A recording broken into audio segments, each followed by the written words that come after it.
دیں.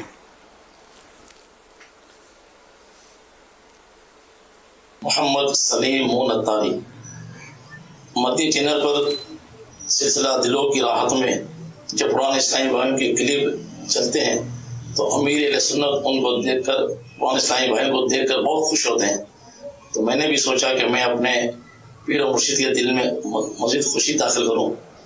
ویسے تو امیر اہل سنت کے بڑے مجھ پہ احسانات ہیں کہ آپ نے 1982 سے ہمیں اپنے ساتھ ملایا اور باپا نے ہماری تربیت کی. 1982 میں باپا نے مجھے نور مسجد بلایا اور مجھے بلا کے کہا کہ سلیم بھائی ہمیں مساجد میں درس کا سلسلہ شروع کرنا ہے. اور میرے ہاتھ میں امیر سنت نے مکاشف القلوب کتاب دے دی اور مجھے درس دینے کا طریقہ سکھایا. جو درس دینے سے پہلے ہم سیکھے پڑھتے ہیں 4 سیکھے، الصلاۃ والسلام علیک یا رسول اللہ، یہ 4 سیکھے باپا نے مجھے سکھائے. اس طرح پڑھنا ہے اور اس طرح درس دینا ہے اور اس طرح دعوت دینی ہے اجتماع کی. الحمدللہ وہ سلسلہ ہے 1982 سے جو آج تک چل رہا ہے اور انشاءاللہ باپا کی نگاہ کرم سے انشاءاللہ پوری زندگی چلتا رہے گا.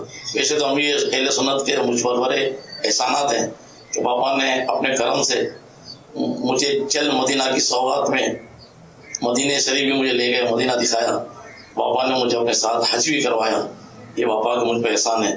میں ایک اور بات عرض کر دوں کہ میں نے ان دنوں میں 82 کی بات ہے، ان دنوں میں جب باپا نے مجھے درس کی تربیت دی تو میں نے امیر اہل سنت کے بارگاہ میں نے عرض کیا کہ حضور دعوت اسلامی کا اپنا نصب العین کیا ہے، مقصد کیا ہے. امیر اہل سنت نے کہا کہ سلیم بھائی ہمیں نہ صرف پاکستان بلکہ پوری دنیا میں مسلک اعلیٰ حضرت اور دین کا ڈنکا بجانا ہے اور مسلمانوں کے اندر اس کے مصطفیٰ صلی اللہ تعالی علیہ وسلم اور بزرگان دین کی عظمت کو پیدا کرنا ہے. خصوصی عرض باپا کہ آج آپ ہمیں تجدید ایمان بھی کرا دیں اور تجدید بیت بھی کرا دیں. اللہ تعالیٰ آپ کو دراز عمر بالخیر عافیت عطا فرمائے. اللہ آپ کے درجات کو بلند فرمائے. اللہ دعوت اسلامی کو نظر بد سے بچائے اور قیامت تک اللہ تعالیٰ اس مدنی تحریک کو آباد و شاد و آباد رکھے. آمین. اتنے پرانے کے درس بھی اتنے پرانے درس دینے والے ہیں تو آپ پرانے پتہ نہیں دعوت اسلامی سے پہلے سے ہماری شناسائی تھی شاید، لیکن قریب آپ نے بتا رہے کہ 82 میں قریب آیا. چل مدینہ کے تعلق سے مجھے آپ جب یہ بتا رہے تھے نا تو آپ نے کیا کیا پاپڑ بیلے تھے وہ مجھے یاد آ رہا تھا. چل مدینہ اتنا آسان تو تھا نہیں. تو باپو شریف ہمارے ساتھ ساتھ ہوتے تھے.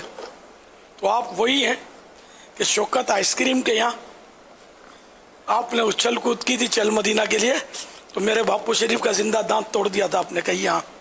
یوں جو اچھلے تھے آپ تو سر باپو شریف کے بیچاروں کے منہ پہ لگا تھا، دانت توڑ گیا تھا.